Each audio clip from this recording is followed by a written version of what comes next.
আজকে আমরা নবম ও দশম শ্রেণী গণিতের 5.1 25 নম্বর যে অঙ্কটা আছে সেটা আজকে আমরা কি তোমাদেরকে দেখাবো।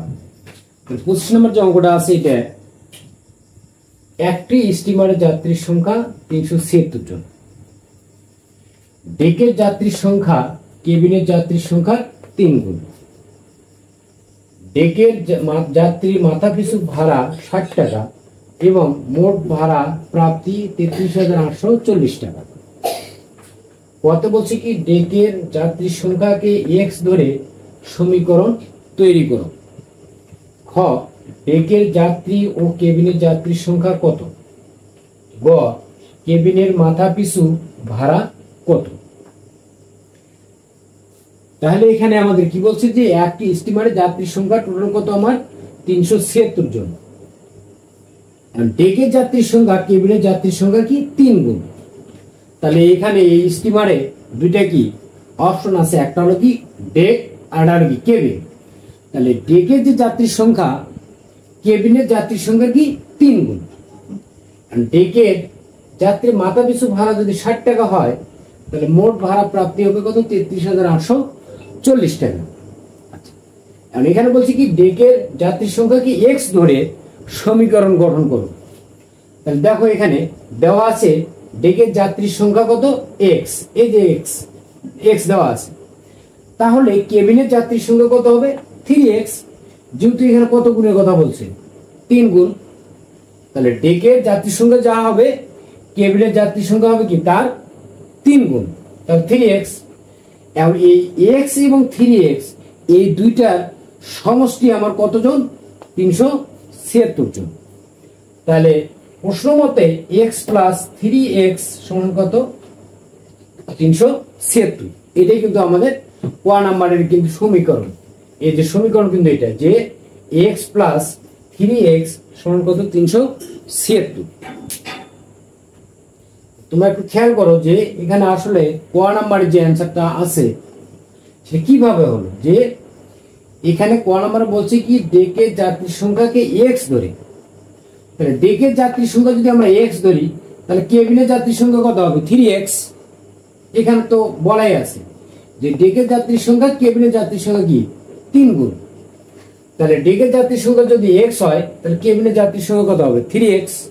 তাহলে এই x আর 3x এই দুইটার সমষ্টি টোটাল আমার যাত্রীর সংখ্যা কত 376।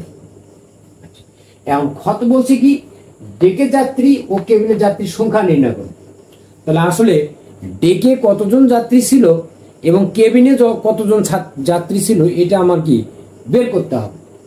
আচ্ছা কি খ নাম্বার ক হাতে প্রাপ্ত।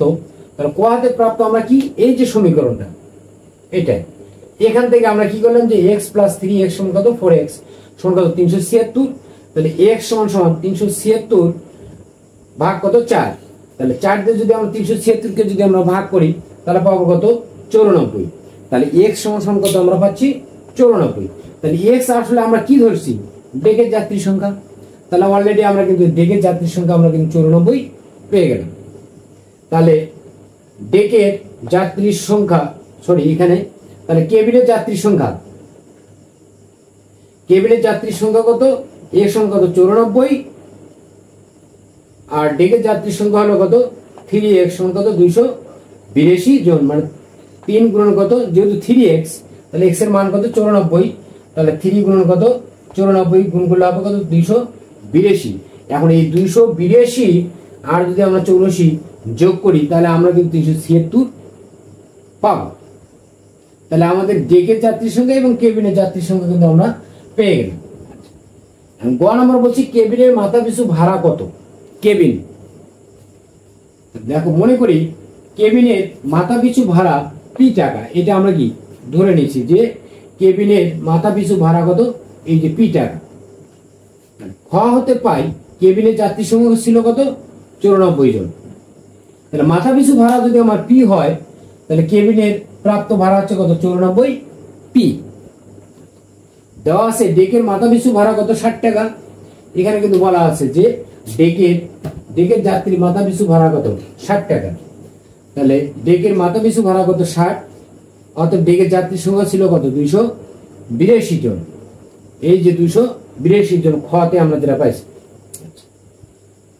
তাহলে অতএব ডেক থেকে প্রাপ্ত ভাড়া হবে কত 282 গুণ কত 60, যেহেতু মাথা পিছু ভাড়া কত 60 টাকা, তাহলে 60 282 কি গুণ হবে, গুণ করলে আমরা পাবো কত 16,982।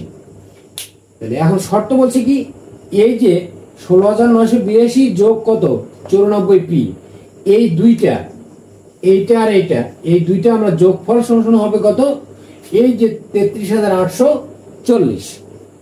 তাহলে শর্ত মতে 16,920 যোগ 94p সমান 33,840। তাহলে 94p সমান সমান 33,840 মাইনাস কত, এটা প্লাস হলে এই পাশে আসে কি মাইনাস 16,920। তাহলে 33,840 এর মধ্যে থেকে যদি আমরা 16,920 বিয়োগ করি তাহলে 16,920 আমরা পাবো। তাহলে p সমান কত, তাহলে 94 গুণ ছিল এই পাশে আসে হবে কি ভাগ, তাহলে এই 94 তে যদি আমরা এটাকে ভাগ করি তাহলে আমরা পাবো কত 180। তাহলে p সমান কত 180, আমরা p হচ্ছে কি কেবিনের মাথা পিছু ভাড়া, তাহলে p সমান 180 হলে অতএব কেবিনের যাত্রী মাথা পিছু ভাড়া হবে কত 180 টাকা। এটাই কিন্তু আমাদের অ্যান্সার, যে কেবিনের মাথা পিছু ভাড়া কত।